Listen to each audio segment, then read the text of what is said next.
Welcome to sociology in Tamil. இந்த வீடியோல UPSC union public service conduct பண்ணக்கூடிய எம்ப்ளாயீஸ் ப்ராவிடென்ட் ஃபண்ட் ஆர்கனைசேஷனோட ரெக்ரூட்மெண்ட் நோட்டிபிகேஷன் தான் பார்க்க போறோம்.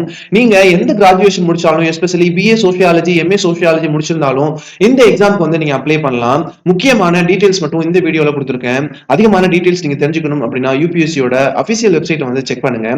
இப்ப அப்ளிகேஷனோட ஃபீஸ் பாத்தீங்கன்னா, நீங்க மேலா இருக்கீங்க, general category, OBC and economically weaker செக்ஷனா இருந்தீங்கன்னா வெறும் 25 ரூபா தான் இந்த அப்ளிகேஷனோட ஃபீஸ் வந்து. அதுவே எஸ்சி எஸ்டி பிடபிள்யூபிடி ஃபீமேலா இருக்கீங்க அப்படின்னா உங்களுக்கு வந்து ஃபீஸே கிடையாது. இது சென்ட்ரல் கவர்மெண்டோட எக்ஸாமினேஷன் அப்படிங்கிறதுனால இந்த அளவுக்கு ஃபீஸ் வந்து ரொம்ப கம்மியா இருக்கு. அதுக்கப்புறம் நோட்டிபிகேஷனோட டீடைல்ஸ் பாத்தீங்கன்னா, இந்த எக்ஸாம் வந்து 3 போஸ்ட்டுக்கு வந்து ரெக்ரூட்மெண்ட் பண்றாங்க. Enforcement officer, accounts officer, assistant provident fund commissioner. இதுலயே அசிஸ்டன்ட் ப்ராவிடென்ட் ஃபண்ட் கமிஷனர் அப்படின்றது தான் ரொம்ப பவர்ஃபுல்லான போஸ்ட், சம்பளமும் அதிகம். டோட்டல் வேகன்சி பாத்தீங்கன்னா 230. பே ஸ்கேல் வந்து லெவல் 8 வந்து என்ஃபோர்ஸ்மெண்ட் ஆஃபீஸர்ஸ்க்கும் அக்கவுண்ட் ஆஃபீஸர்ஸ்க்கும் கொடுக்குறாங்க. இது கிட்டத்தட்ட 85,000 வரையும் வரும். பே 10 வந்து அசிஸ்டன்ட் ப்ராவிடென்ட் ஃபண்ட் கமிஷனருக்கு வந்து கொடுக்குறாங்க. இதுல வந்து கிட்டத்தட்ட 1 லட்சம் வரையும் வரும். ஜாப் லொகேஷன் இந்தியாவில் மொத்தம் 139 இபிஎஃப்ஓ ஆபீசஸ் வந்து இருக்கு. இதுல எந்த ரீஜனல் ஆபீஸ்ல வேணாலும் உங்களுக்கு வந்து ஜாப் கொடுப்பாங்க. அப்ளிகேஷன் ஸ்டார்ட் டேட் பாத்தீங்கன்னா ஜூலை 29லயே வந்து ஆரம்பிச்சிட்டாங்க. ஆகஸ்ட் 18ல வந்து இந்த அப்ளிகேஷனோட ப்ராசஸிங் வந்து முடியுது. வேகன்சி டீடைல்ஸ் பாத்தீங்க அப்படின்னா, என்ஃபோர்ஸ்மெண்ட் ஆஃபீஸர், அக்கவுண்ட்ஸ் ஆஃபீஸர் மொத்தம் 156 வேகன்சிஸ் இருக்கு. மொத்தம் 139 ரீஜனல் ஆஃபீஸஸ்ல உங்களை வந்து போஸ்ட் பண்ணுவாங்க. இந்த 156ல வந்து செலக்ட் ஆனீங்கன்னா அசிஸ்டன்ட் ப்ராவிடென்ட் ஃபண்ட் கமிஷனரா வந்து 74 வேகன்சிஸ் வந்து இருக்கு. இதுக்கு ஒவ்வொரு மாசமும் வந்து 1 லட்சம் சம்பளம் கொடுப்பாங்க. என்ஃபோர்ஸ்மெண்ட் ஆஃபீஸர் அல்லது அக்கவுண்ட்ஸ் ஆஃபீஸருக்கு வந்து 85,000 சம்பளம் கொடுப்பாங்க அப்படிங்கிறது குறிப்பிடத்தக்கது. எலிஜிபிலிட்டி பாத்தீங்க அப்படின்னா, என்ஃபோர்ஸ்மெண்ட் ஆஃபீஸர், அக்கவுண்ட்ஸ் ஆஃபீஸரா ஆகணும் அப்படின்னா நீ எந்த பேச்சுலர் டிகிரி முடிச்சிருந்தாலும் இந்த எக்ஸாமுக்கு வந்து எலிஜிபிள். ஆனா உங்களுடைய யூனிவர்சிட்டி வந்து யூஜிசி ரெகனைஸ்ட் யூனிவர்சிட்டியா வந்து இருக்கணும். அதுவே அசிஸ்டன்ட் ப்ராவிடென்ட் ஃபண்ட் கமிஷனர் ஆகணும் அப்படின்னா நீங்க ஒரு ஃபார்மலான டிகிரி வந்து முடிச்சிருக்கணும். அதுவே டிப்ளமோல company law, labour laws, public administration வந்து முடிச்சிருந்தீங்க அப்படின்னா உங்களை வந்து ஃபர்ஸ்ட் ப்ரிஃபரன்ஸ் கொடுப்பாங்க. டிசைரபிள் அப்படின்னு கொடுத்துருக்காங்க. இது மேண்டேட்டரி கிடையாது. இப்போ வந்து ஏஜ் லிமிட் பார்க்கலாம்.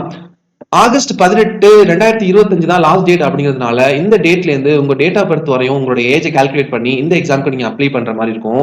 என்ஃபோர்ஸ்மெண்ட் ஆஃபீஸர், அக்கவுண்ட்ஸ் ஆஃபீஸருக்கு வந்து general category, economically weaker section அப்படின்னா 30 வயசு இருக்கணும். ஓபிசிக்கு 33 வயசும், எஸ்சி எஸ்டிக்கு 35 வயசும், பிடபிள்யூபிடிக்கு 40 வயசும் வந்து லிமிட் பண்ணிருக்காங்க. அதுவே அசிஸ்டன்ட் ப்ராவிடென்ட் ஃபண்ட் கமிஷனர் அப்படின்னா ஜெனரல் இடபிள்யூஎஸ்க்கு 35 வயசும், ஓபிசிக்கு 38 வயசும், எஸ்சி எஸ்டிக்கு 40 வயசும் வந்து கொடுத்திருக்காங்க.